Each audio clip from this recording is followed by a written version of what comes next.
आज मैं आपके लिए लेकर आया हूँ एक one of the best horror drama movie जिसका नाम है आउटसाइड। तो इस मूवी की शुरुआत में हमें एबल फैमिली दिखाई जाती है जिसमें एक कपल फ्रांसिस, आइरिस और उनके दो बेटे जोशुआ और लुकस होते हैं। ये सभी अपनी वैन में फ्रांसिस के डैड के घर जा रहे थे और हम उनकी वैन पे ढेर सारा खून लगा हुआ देख पाते हैं। दरअसल उस पूरी कंट्री में एक वायरस फैल गया था जिसकी वजह से सारे लोग ज़ॉम्बी बन रहे थे और फ्रांसिस किसी तरह अपनी फैमिली को बचाकर वहां से भाग निकला था और अब वो अपने डैड के फार्म हाउस पहुंचता है जहां वो अपनी फैमिली को सही सलामत रख सके। जब वो घर के अंदर जाता है तो वो बहुत आवाजें लगाता है लेकिन कोई भी उसका जवाब नहीं देता। उसके बाद वो अपने डैड के रूम में जाता है जहाँ पर उसे उसके डैड की डेड बॉडी मिलती है जिसने खुद को शूट कर लिया था। ये देखकर वो समझ जाता है कि उसके डैड भी इन्फेक्टेड हो गए थे जिसकी वजह से उन्होंने खुद को ही शूट कर लिया। वो अपने डैड के हाथ में जो गन होती है उसे अपने पास रख लेता है और अपने डैड की वॉच भी खुद ही पहन लेता है। जब वो रूम से बाहर आता है तो वो देखता है कि उसकी मॉम भी इन्फेक्टेड हो चुकी है और उनकी बॉडी आधी कट चुकी है लेकिन फिर भी वो जिंदा हैं। उसकी मॉम उसकी तरफ आती है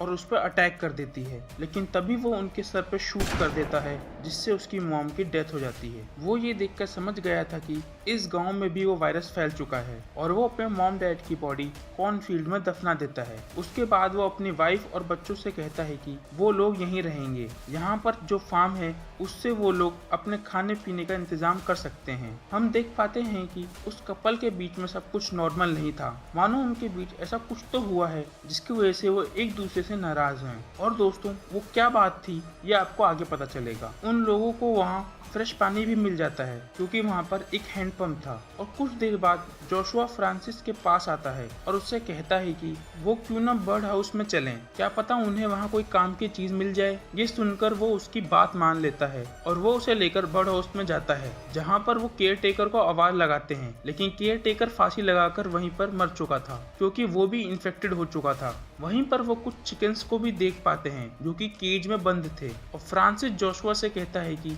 वो उस केयर टेकर की डेड बॉडी के पास जाए और चाबी लेकर आए। और जोशुआ जब वहां जाता है तो वो काफी डरा हुआ था जिसकी वजह से उसकी डेड बॉडी उसके ऊपर ही गिर जाती है। तभी जोशुआ बाहर जाता है और पानी से खुद को साफ करने लगता है और ये देखकर आइरिस फ्रांसिस से पूछती है कि आखिर जोशुआ के साथ क्या हुआ है। तो वो उसे बताता है कि उसके ऊपर डेड बॉडी गिर गई थी। आइरिस उससे कहती है कि उसे वो ये सब ना सिखाए। तो वो उसे कहता है कि अगर यहाँ पर जिंदा रहना है तो उसे ये सारी चीजें सीखनी पड़ेगी। वो अपने छोटे बेटे लुकस के लिए एक गन्ना लेकर आता है और उसे कहता है कि वो उसे खाकर देखे, उसे काफी ज्यादा पसंद आएगा। और जब वो गन्ना खाता है तो उसे वो काफी ज्यादा स्वीट लगता है। यहाँ हम देख पाते हैं कि फ्रांसिस जोशुआ से ज्यादा प्यार लुकस को करता था। और दोस्तों इसके पीछे एक बहुत ही बड़ा सीक्रेट था जो आपको आगे रिवील होगा। उसके बाद आइरिस फ्रांसिस को लेकर एक बेसमेंट वाले रूम में जाती है। यहाँ पर फ्रांसिस जब उस रूम को देखता है तो वो काफी ज्यादा डर जाता है। उस रूम के अंदर जाते ही उसे पसीने आने लगते हैं क्योंकि दरअसल